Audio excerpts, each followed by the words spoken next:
Welcome to DelphStack. If your OBS is not capturing your game, do not worry. Here's how to fix it. First, you need to capture the correct source in OBS.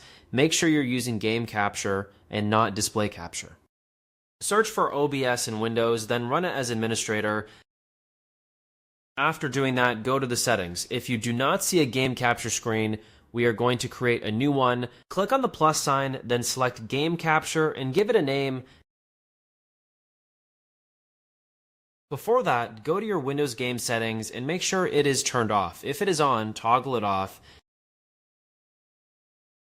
Then come back to OBS Studio, click on the plus sign again, and choose Game Capture from the list. After that, configure the basic settings such as window capture or display options, then click OK. If it still does not work, disable overlays. You can also try using window capture or display capture as an alternative. If needed, restart OBS and try again.